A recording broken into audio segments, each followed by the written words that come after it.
মধ্যকূপ winner ভূমিধসের জেরে মৃতের সংখ্যা 150 ছাড়িয়েছে। উদ্ধার করা হয়েছে অন্তত 1000 মানুষকে। এখনো মাটি কাদার নিচে শতাধিক মানুষের থাকার আশঙ্কা করা হচ্ছে। উদ্ধার কাজে নেমেছে বায়ুসেনা, সেনাবাহিনী, এনডিআরএফ।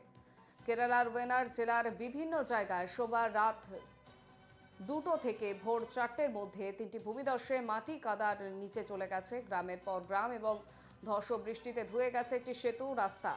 সবচেয়ে বেশি ক্ষতিগ্রস্ত হচ্ছে মেপারি, মুন্ডাকাই, চুরুলমালা, আট্টামালা ও নুলপুঝা।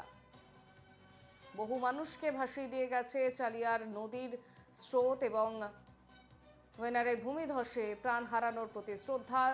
কেরালায় চলছে দুদিনের শোক।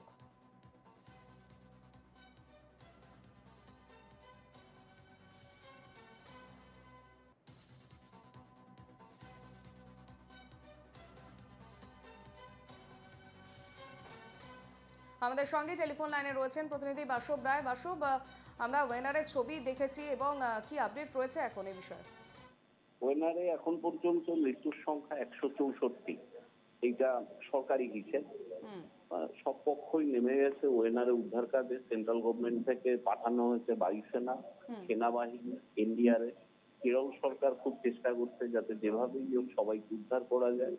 যারা দুর্গত এখনো কাদার নিচে আছেন তাদেরকে যেভাবে হোক উদ্ধার করার চেষ্টা করছে। এটা হচ্ছে ওয়েনারের পরিস্থিতি। কিন্তু কেরলে এখনো তীব্র বর্ষণ হচ্ছে, খুব বৃষ্টি হচ্ছে, যার জন্য উদ্ধার কাজ ব্যাহত হচ্ছে। সেনাবাহিনীর হেলিকপ্টার যেখানে সঠিকভাবে নামানোর কথা সেখানে নামাতে পারছে না, ফলত উদ্ধার কাজটা দেরি হয়ে যাচ্ছে।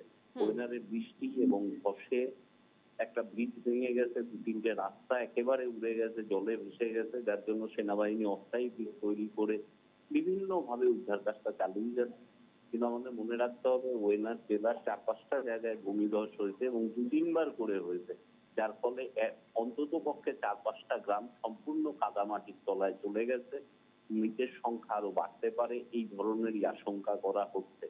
এদিকে অন্যান্য জায়গা থেকে ত্রাণ নিয়ে যাওয়ারও অসুবিধা। যেমন ওয়েনারে যাওয়ার কথা ছিল রাহুল গান্ধী, প্রিয়াঙ্কা গান্ধী, এরাও যেতে পারেনি। তার মূল কারণ হচ্ছে মাইসুরু যে এয়ারপোর্ট কিংবা তিরুঅনন্তপুরম এয়ারপোর্ট, এখানে ঢোকা যাচ্ছে না, কোনো প্লেন নামতে পারছে না। এটা একটা দিক। আর আমাদের পক্ষে আমাদের জন্য আরেকটা খবর হচ্ছে পশ্চিমবঙ্গের যিনি রাজ্যপাল, রাজ্যের রাজ্যপাল সিবি আনন্দ বোস, তিনি গতকাল কেরল গিয়েছেন, তার কালিকটে বাড়ি। তিনি আজকে সকালে ওয়েনারের 45টা ক্যাম্প বেশ খোলা হয়েছে। বাসব, আমরা পরবর্তীতে আবারও আপডেট নেব তোমার কাছ থেকে। আপাতত ধন্যবাদ।